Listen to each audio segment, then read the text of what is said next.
Okay, so as we mentioned, the panel today is on how tech enables new metrics and performance measures for faster growth. And we're going to talk about a number of things, such as how you measure attention, how do you deploy it in planning and buying, how do you evaluate the difference it has made, and how you make ads perform better as a result. So, let's get up to speed. Chris, can you tell us more about what attention is, why it's risen to such prominence lately, and how is OMG approaching this subject? Not really, no. Okay, moving swiftly on.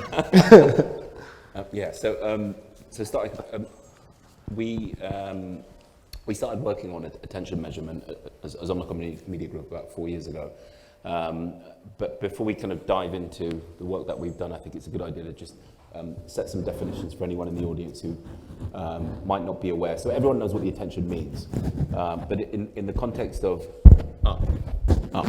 Thanks, Nadine. In the context of media, we're talking about the ability to measure whether or not someone's eyes were actually on an ad. So that there's definitions around attention which help us understand, was someone looking at an ad and for how long? So we call that active attention. You have passive attention, which is someone's eyes might be on a screen, but not necessarily looking at the ad content itself. So they're reading all the content surrounding the ad, and then you have just no attention whatsoever. So the eyes are just not on the screen at all. So in the context of media planning and buying, what attention is trying to do is to understand, was someone actually looking at the ad itself, and for how long, and measuring what we call attention curves. So when someone starts looking at an ad, how many seconds do they actually look at the ad for? And so being able to measure and understand that has a big implication on how we plan and buy media. Because if someone didn't see your ad, it's not going to have an effect. Yeah, sounds like important work. Monique, Zain has been involved in the local attention studies OMG is conducting in the region. Why are you interested in this, and what is the problem that attention is solving for you? Yes, definitely, we can see that in the world of advertising, there are tools, the tools for measuring the effectiveness and evaluation of your campaign is always improving and always evolving. So it is very crucial for us as a leading telecom communication to be on the edge of new technology and new tools in the market. So we always strive to be involved in beta products and surveys and brand lift study to better evaluate our performance campaign. And we are fortunate that we were involved in this study. And we already know, we all know in the marketing world that not all views are created equal. So at the end, you run a campaign, you see that, okay, you got 1 million view. And you know that you think, maybe for the naive person or the people who are still in the industry, they will say, this means that 1 million people saw my ad and understood it, and they now understand everything in it. However, of course, with this kinds of studies, it helps us to show that what percentage of this 1 million view were active attention and what percentage is passive attention. And accordingly, you need to rechange your way of thinking of creating the ad. For example, after we saw the results, we gathered around with the content director and the head of advertising, of course, with the agency. And we say that, okay, maybe ads that are 15 seconds and 20 seconds and 25 seconds are not needed anymore, because the first 3 to 5 seconds is what will make it or break it. So maybe we need to shorten our video ads to make it like 10 seconds, and we make sure that the first 5 seconds are clean and clear. Otherwise, you're just throwing money on the ground. Absolutely. So before we did this panel, I did a prep talk with Chris, and he talked about the subject, and he knows an awful lot about this subject. He knows an awful lot about attention, and OMG has done lots of studies into this. So Chris, what we want to know now, I guess, is how does this translate from knowledge into practice? Yeah. So before we could do anything, it was important that we did the study. What this study did is it's panel-based original research. So you recruit people in the wild, and they give you permission in order to be able to start looking at scanning their phone, so they give you access to their camera, fully opted in, right? So you're not doing anything nefarious. So over a number of weeks, what we were doing is looking at what using eye tracking technology down to the pixel level. You can see, where people's eyes are. We don't tell them they're part of an eye tracking study. They have no idea, because otherwise it skews the results. So, and we did this across all socials, open web, all the forms of digital media that we traditionally plan and buy against, right?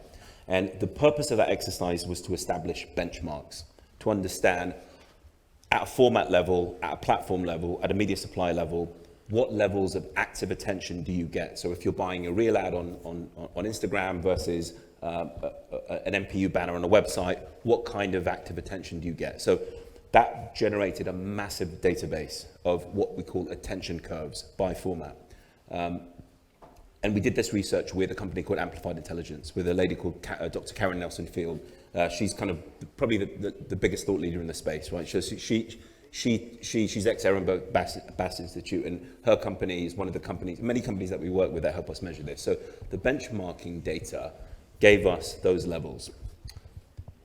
That very database then gets ported into a planning tool. The planning tool allows our media planners and buyers to do attention optimized plans. So to Manim's point about not all reach and not all views are created equal, what this data allows us to do is, without sacrificing reach, maximize the cumulative number of attentive seconds our brands get. So that's the planning phase.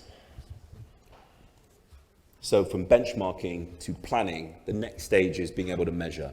So using companies like Amplified Intelligence, DoubleVerify, what these companies allow you to do is measure attention levels as your campaign is actually live. So we go from creating the data, planning, active tracking. The final part of that puzzle, or where we want to get to, is the ability then to optimize in real time. So we're able to decide, should I buy an ad or not? How much attention am I getting? Do I need more or less? And so that's pretty much the full journey. So from harnessing and collecting raw data, planning, tracking, and then optimizing. So that's kind of what the journey looks like. And we're at that stage now where we're moving from planning to tracking. And I think optimization is something that will come. That's when you have enough data to build algorithms that can decide, should I buy an ad or not? And so we're looking at a journey of maybe 12 months to get there. Yeah.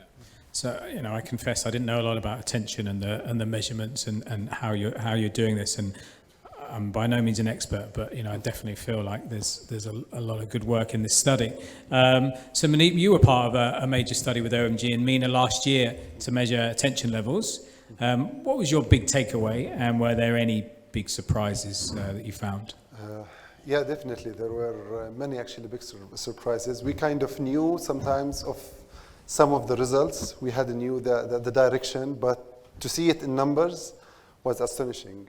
For example, one of the things we knew that in pre-roll ads, regardless of the platform, whether on YouTube or Twitter or other platforms, the first few seconds, especially on YouTube, for example, they are mandatory. You have to see the ad, the first 5 seconds, and then you can skip. So we assume that maybe 100%, maybe 90% of the people who see the first 5 seconds, they would see the ad. But apparently only 40% would pay attention to the part where they cannot skip. So imagine that this is an ad that you cannot skip, yet you're not paying attention to it. So this also gives you an idea of the importance of what kind of message you want to put. Are you able to drag the attention of the customers or not? And at the end, you need to put in perspective when you're doing the planning that you're spending this amount and you're reaching this amount.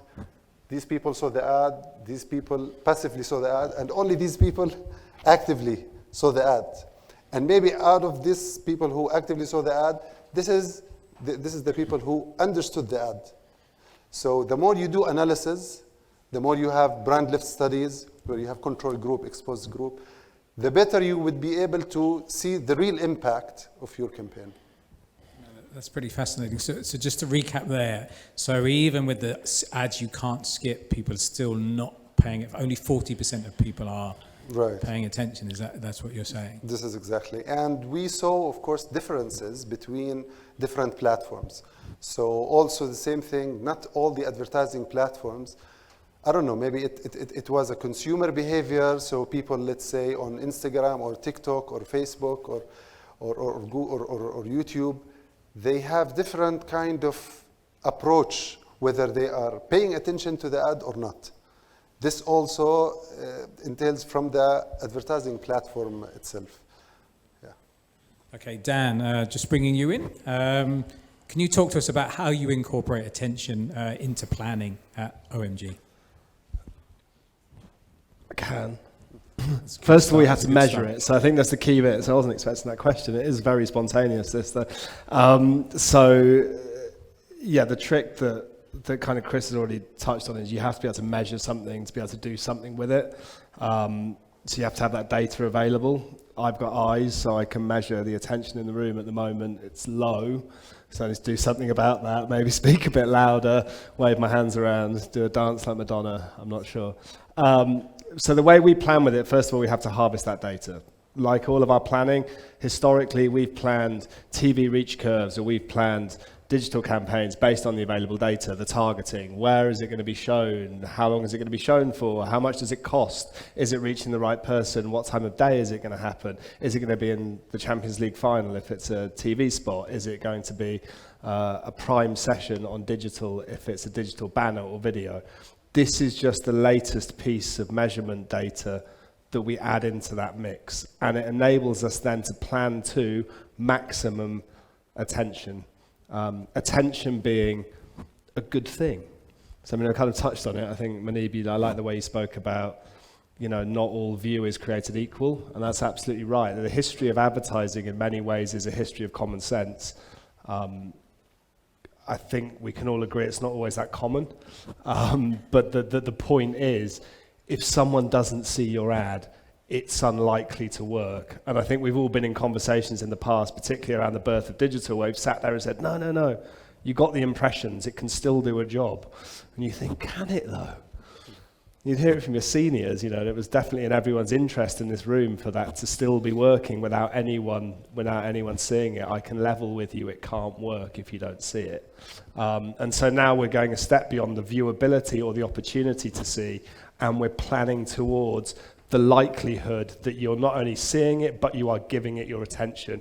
And common sense dictates that the more attention you give something, the more chance there is of you doing what the piece of communication is asking you to do. So look, we've built this into our planning systems. Again, from when I started in the industry, back in those crazy days, it's a bit of a different world now, we're all optimizers. But the tools are developed, we've got a lot more access to data, some of the AI muscle that helps us to do that computational dog work. That means we can now plan in a very sophisticated way towards this within our tools. Okay, and so George, just bringing you in here. So we've got this new metric, attention. How do you go about measuring it? And can you talk more about the various tools that people use with these technologies? Sure. So from a tools perspective, actually now how Chris mentioned, we're using amplified intelligence tools to measure attention, especially for our clients, and especially for clients that participated in the study. But our aim and our objective is to make sure to implement these tools as part of our property tools like Omni. Omni is our marketing suite that helps clients from end to end, from planning to activation to measurement. And this is where we want to make sure that attention plays a big role in measuring attention as part of every campaign for all our clients. Okay, thank you. Okay, so Chris, back to you. So we've got the ability to measure is the foundation, but having the ability to act on it is another thing. So you mentioned earlier optimization as a step in the attention workflow. Can you talk more about how you actually do that? Yeah, it's a good question. So in theory, if you have historical data and benchmarks as to the likelihood that an ad one will deliver active attention, and you also have an idea of how many seconds of attention that format typically delivers, you can build algorithms in your buying platforms to decide buy yes, buy no, and how much to price. So it's a case, you've got a binary question at the beginning, do I want to buy this ad or not, based on the likelihood that it's going to be seen. How much should I pay more for an ad that has active attention versus passive. And then on top of that, there's another multiplier based on, well, how many seconds traditionally has this format given me? So we've been building out custom algos that use the attention data that we've captured with the likes of Amplified Intelligence to decide buy yes or buy no. But just the cautionary tale. It would be wrong for the industry if we went down this route of saying we just have to buy the most attention. That's a problem. Because if you just go down the route of buying maximum attention formats, what you end up doing is you sacrifice a lot of reach. When you sacrifice a lot of reach, you've got a small cohort of people that might have seen your ad, but growth comes through mass reach and penetration. Anyone who's read How Brands Grow and all of that knows that. So the problem that we might face as an industry is we're all just chasing around a small cohort of people who, actually not people, but all trying to buy the same small set of formats and discarding everything else. There's value everywhere. Second thing is, you need to understand the levels of attention you need, and that depends on the job to be done. Some campaigns require a lot of active attention. It's a new brand that no one's familiar with. It's got a message that you need someone to lean in and pay attention to, versus some ad campaigns, all you need is about reinforcing your distinctive brand assets. So this plays a big role in both your planning and optimization. You don't always need 100%, thousands and thousands of hours of attention. So it's just a cautionary warning that when this does eventually, we get to the point where we're all table stakes optimizing against attention, there is still a big role for Dan and the planning team to say, listen, this is how much we need, no more, no less. Okay. So there's been a lot of talk about whether attention will become a currency. Is this likely, and is it desirable? And that's open to everyone, so don't all rush at once, but I don't know who wants to go first. Whether... Right to left. Yeah, we can do right to left. Is it likely and is it indeed desirable for attention to become treated like a currency? No and no. Shall I expand? Yes, please. No, I don't think everything needs to become a currency. We've got great buying metrics already, and like Chris says, if you put too much onus on it being its own currency, then it becomes desirable in and of itself, whereas for us, it's a useful metric as part of a healthy planning mix. We have enough buying metrics already to deliver against that. So I don't think it's likely. I don't even think the people that I can see that are driving this conversation, Chris being one of them, Karen being one of them, a couple of other companies, that it's not in their interest, but not in their instincts or really where they're taking this conversation. They don't see it like that. Look, viewability, the kind of precursor to attention as the kind of evolutionary roadmap of advertising measurement. It's quite a mouthful. That never quite became a currency. I think everyone thought that would. Didn't happen. You can buy on viewable metrics, but it wasn't really the purpose that it served. And so I think attention will become another cool metric like that to help us to get a better mix. I don't think it'll be a buy metric. And for those reasons that I've outlined, I don't think it should be. It would be unwise, but who knows? I think that's a good point, whether attention can be a currency or not, and whether this is what we think. At one point we will start buying our ads based on attention. But I feel that all these new ideas of measurements, it would be beneficial for everyone to be in the market. Let it be in the market. Let the clients try and test.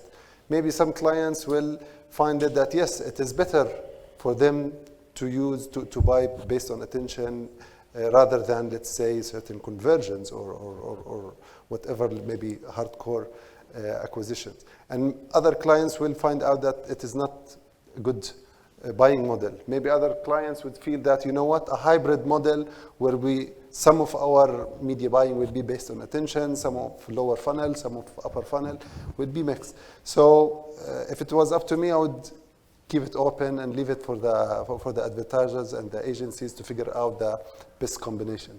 I just want to say something as well, that as long as there is different methodologies on how to measure attention, I think this is the most crucial thing.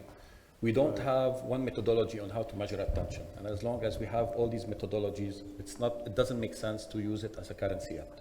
So that's why I agree with the team, it's not the right time to consider attention as a currency. Yeah, I think- It's definitely an advanced metric. 100%. Yeah, that's a really important point. If something becomes a currency, then it has to be universal. The thing is that there are lots of companies out there in the space, in the attention measurement space, and they all have their own way of doing it. Some of them just use pure device data, some use historical panel data using eye tracking. So if it becomes a currency, you have to say, well, who becomes the source of truth? It's not like, say, the people meter that's being deployed now in Saudi, where that becomes the single source of truth. So you have a technical reason why, it can't be a currency. The second reason is once it does become a currency, all that's going to happen is everyone is just going to try and buy the high attention formats and ignore everything else, and then prices go up there and we just ignore other inventory that's valuable. It's a bit like there are some things which on the surface look like a great idea, and the complete opposite. If you're doing a CPI, a cost per acquisition buy, sometimes that's a bad thing. It sounds obvious, I'm just paying for sales. The problem is when you do that, just like with attention, is all you're doing is going for the easy buckets. You're just buying the low-hanging fruit. And so you go for the easy acquisition. In the long term, a year later, 2 years later, your business actually shrunk, not grown. And the same thing can happen with attention. So for my book, it's a no. But we're saying there's different ways of measuring it, attention, and that's why it will never be a currency. But if a great new way comes along that is proven to be very accurate, could we see everybody universally accept it and take it on board, or is that just too simplistic and that won't happen? One better way that everybody agrees to measure. Until you get to sort of minority report levels of knowing exactly how someone's reacted to a piece of information, which we can't rule out, hope it doesn't happen in my lifetime. Pixis presentation, I think we're quite minority report yet. Look, the history of advertising is the history of measurement, and you're always inching towards a perfect solution. Again, it doesn't mean it becomes a currency, but at the point where you could say in real time, with absolute certainty that a piece of communication has had an impact on someone, then that's getting close to perfect measurement. But I think even that's a long way off, because a lot of what we do, and it's to Chris's point, attention great as part of a wider mix. A lot of this stuff happens in really subtle ways over years and years and years. There's a great story, I don't know how long I've got, probably not long, but about an ad guy has a lunch with someone and says, look, walk me to my car afterwards. And the guy's, I don't need to walk you to your car. He takes him to his car and he sees it's an Aston Martin, and he goes, okay, that makes sense. He wants to show off his flash car. And the guy says, you know why I bought this? To show off? I don't know. He said, no, because I saw an advert for it. He goes, okay, I get it. You're selling me a campaign, advertising works. He said, yeah, but the interesting thing is I saw that ad when I was 7 years old. And so what we do is very measurable, a lot of science, but there's also a lot of art in it, a lot of hunch. All these things shouldn't go out of the work we do. We're still human. We still back these things. So gone off on a bit of a tangent here, but the point being, yes, we'll get to better measurability. We always will. But it'll never be perfect, and there'll never be a singular goal to it, because there'll always be a bit of a recipe, a bit of a hodgepodge of stuff we need to do to get to the answer, and that will always be refined. Yeah, I think it's such a comprehensive subject. You could talk a lot about it, and for me, actually, is very interesting. To hear different views and just how the industry is evolving to try and get a better understanding. So just to sort of finalize, is there a summary we could make of where we are now with attention and the research and the studies and implementing now, as in what we can expect next, I guess? Chris? For me, the question. Open for anybody. Sorry, that was... I mean, one thing I would say is I do recommend reading some of the literature out there. There's a lot of work that's being published by WARC. I think the most interesting research lately that's being published is the fact that it does have a real measurable impact on actual sales. So this is not anything to do with the funnel. This is not about this is not a branding thing. This is, did someone see your ad? If they did, it's going to have an impact. And for the CMOs in the world, it helps you with your brand metrics. For the CFOs, there's a lot of evidence now saying high attention campaigns or attention maximized campaigns that had the right amount of reach lead to more sales and business. So this isn't something to be taken lightly by anyone in the boardroom. All right, Absolutely. So it's a fascinating subject, and I guess you'll be around if anyone has any questions. So I think that summarises our panel, and thank you very much for joining me for that discussion. Thanks. Thank you.